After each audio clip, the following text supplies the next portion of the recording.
àrùn wọ̀ sí tinú ẹ̀gbin là wá, iná ní wọṣọ onídàá. Bẹ́ẹ̀ ni o, nítorí kí ni tí a bá ṣe ìmọ́tótó inú ilé wa, tá a ṣe ìmọ́tótó àyíká wa, tá a ṣe ìmọ́tótó ọ̀dẹ̀dẹ̀ wa, tá a ṣe ìmọ́tótó ara wa, báwo làrùn àti àìsàn wọn ṣe ní fi ilé wa ṣe ibùgbé.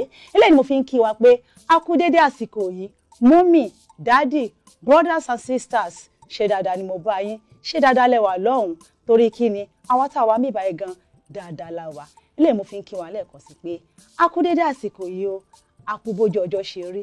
Orúkọ tèmi ò tí ì yí padà o, Adéọlá lórúkọ tèmi, Fàtẹ́ ni bàbá tó bí mi lọ́mọ.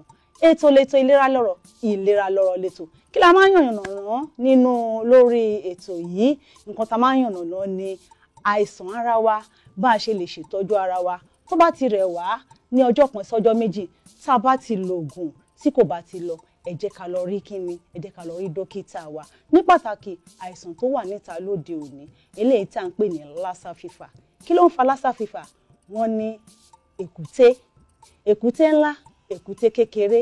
Ẹ jẹ́ ká ṣe kíni, ẹ jẹ́ ká ṣe operation kíni, shoot the rat, beat the rat, fight the rat, kí àìsàn Lassa kó lè kúrò láyìíká wa. Ká dẹ̀ tó ṣe kíni, ká tó ní ìmọ́tótó pẹ̀lú ẹ̀. Nítorí tá a bá ní ìmọ́tótó, tá a bá pa gbogbo eku àyíká wa, ẹ jẹ́ ká máa sin wọ́n, ẹ má jẹ́ ká máa dà wọ́n sí títì, ẹ má jẹ́ ká máa dà wọ́n sí kọ́tà. Nítorí kíni tí àlàáfíà bá dé bá àdúgbò wa, tó bá dé bá inú ilé wa, tó dé bá àgọ́ ara wa, gbogbo wa pátápátá ní Nàìjíríà nǹkan la máa ní àlàáfíà.